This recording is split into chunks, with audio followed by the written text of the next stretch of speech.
If you look for one of Francois Boucher's greatest paintings, among the portraits of Madame de Pompadour, you may come across these heavenly allegory paintings. And the one we're looking at today is the Allegory of Music. Hey y'all, it's your good buddy Justin at Leopard Stripe.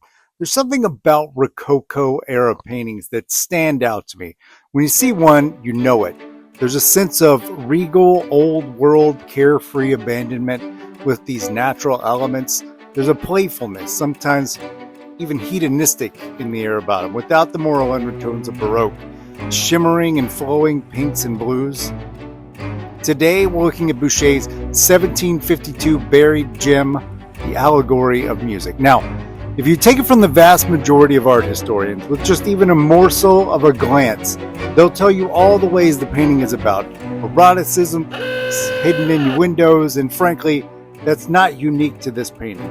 In a formal university class, every single painting, no matter the context, they'll tell you how and probably the artist is.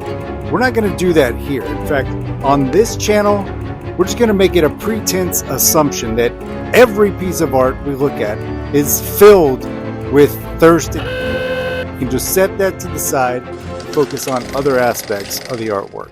Now, I was first captivated by the Rococo before I was even aware of what I was looking at.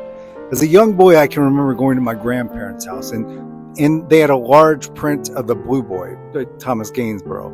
I want to say they also had Pinky because it was common to have the two as a pair, but the Blue Boy stood out to me. I didn't know what it was, but in my mind, it was a real portrait of some ancestral relative in the family line, a prince perhaps. He stood there confidently standing on a historic battlefield. Not to stray too far. And so when it comes to the refined pinks and blues of the free-spirited Rococo, Boucher was the master painter, the official painter of France at the time. But this praise wouldn't last forever. What I might compare Boucher and Rococo to would be the ridiculous pop or glam metal of the 1980s.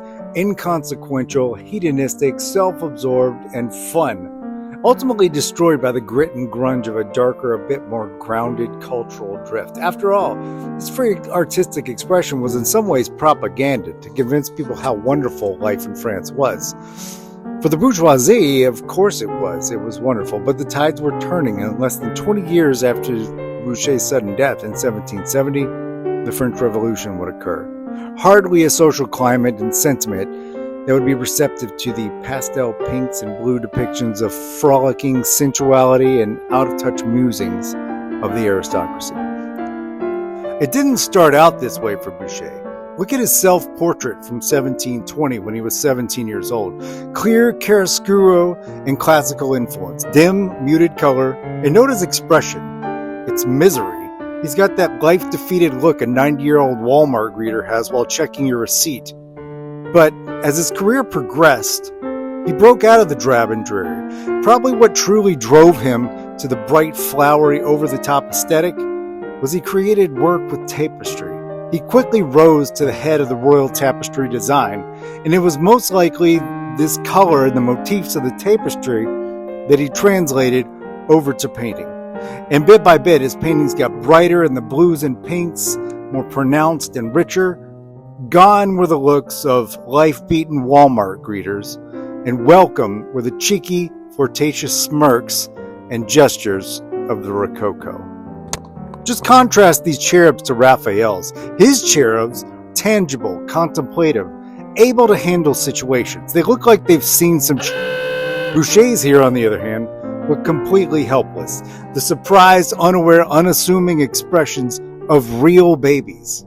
His works, such as this, are quintessential, the post-Baroque era for which he helmed.